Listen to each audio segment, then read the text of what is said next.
Welcome to my YouTube channel. So in today's lesson, I'm basically going to teach you guys how to flip account, right?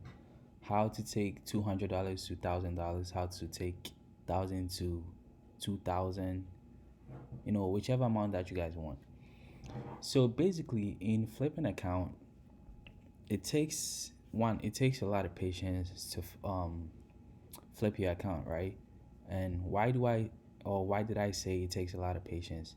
First of all, if I'm planning to take my entry at a certain point, right?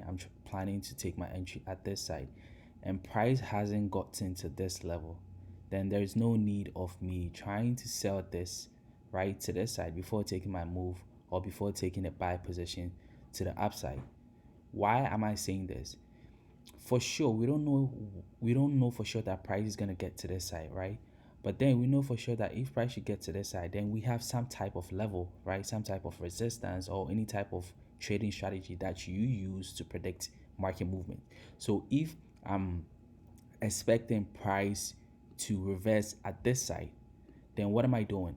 I'm just gonna wait for price to hit my level, and then the best place to be taking my entries is right on the line, right?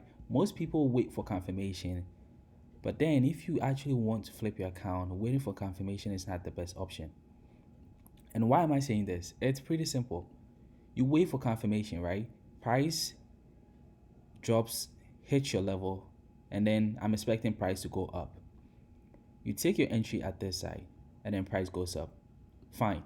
What if you don't take your entry, right? And then you wait for confirmation, price goes up, price comes back down, creating, a trend kind of formation, right? Depending on what type of strategy that you use. So you realize that, oh, price is going up, so I'm going to take my entry at this side, right? I'm pretty sure that price is going to go up. Your stop loss is going to be at this side.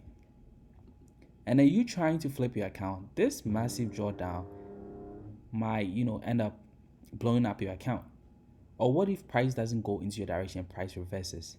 Then meaning you lose from this side to this side.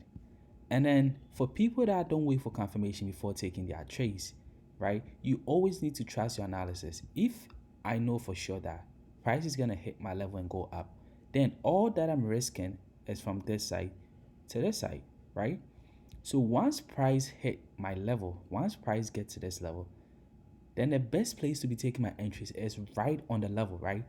The best place to take your entry is not waiting for confirmation, waiting for price to, kind of like make a move to the upside, give you indications that price is gonna go up before you take your entry, right?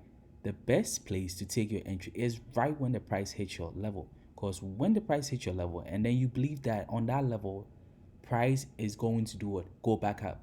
Then why do you need to wait for confirmation and then take this huge risk from your entry to your stop loss, right? Why not take this? Why not take this trade and then have this smaller stop loss in case price should reverse and hit your stop loss? Then all you lose is this side instead of losing from this huge entry to your stop loss, right? And this is the secret in flipping account. Before you flip any account, just make sure that the account that you want to flip is not your main account, right? Because if you have a main account and then you try flipping that main account, what if that trade doesn't go right? Right? That's the question. If the trade doesn't go right, then meaning you lose your whole or your entire account. So the best thing to do, or what I usually do, is I usually create a different account, right? And then I'm basically risking the whole account. So if I have $1,000, then what I do is I take $200 out of that $1,000. Let's imagine the $1,000 is my main account, right? I usually take out $200 out of that $1,000, and then I put that $200 in a different account. Once I have that $200 in a different account, I'm basically risking that whole account. So if that account should get blown, then my main account is not going to get what? Affected. But if I'm trading or I'm trying to flip my main account, which is that $1,000, meaning if that $200 that I'm trying to risk should, go into drawdown, it's gonna affect my main what account, because I'm trading with my main account. And then what I'm trying to flip is not that $200, but it's actually the main account, which is $1,000. So the best option is to transfer $200 into a different account, right? Once you have that $200 into a different account, then you risk the whole account. Flipping account is about risk taking, right? You can't flip account without taking a risk. Everything in forex is about risk taking, right? So if you don't want to take that risk, then you can't be flipping account, right? Seeing people flip account, they take a major risk, right? Because basically they are risking the whole account to double that account size, right? That is why the best strategy or the best option is not to flip your main account, but the best option is to transfer, do internal transfer and transfer some amount into a different account, so that in case that account get blown, your main account doesn't what get affected. So this is basically the strategy, right?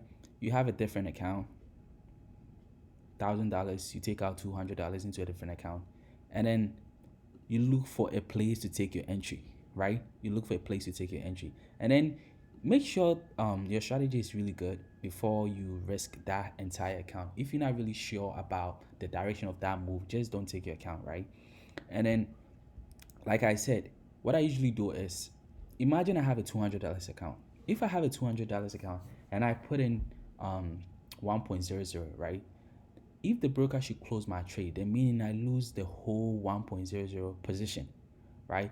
Since I don't want to lose that whole 1.00 loss size position, what I usually do is I break that 1.00 into smaller loss size. I usually use 0.2, 0.02, 0.002, or 0.05, or 0. Usually what I do is I just break down that 1.0, because I don't want the broker closing just one trade, and that one trade is going to be my 1.00 loss size, and it's going to end up closing my whole position, right? But when I have smaller loss size, if the broker should close my trades, then he's going to close the one with 0.02, and he's probably going to close like 5 of them, and I'm still going to have other ones left. But if I only have a big position, which is 1.00, and the broker should close my trades, then I lose that whole trade, right? So if I'm taking my trade, this is a place where I'm expecting price to reverse off. All I need to do is just wait for price to hit that level and take my trade to the upside. Like I said, you don't need to wait for any confirmation, right? The only confirmation you wait for is wait for price to get to that level. That's the only thing you wait for price to do, right? Once price hits your level, just take your entry and then put your stop loss at a place which is more convenient.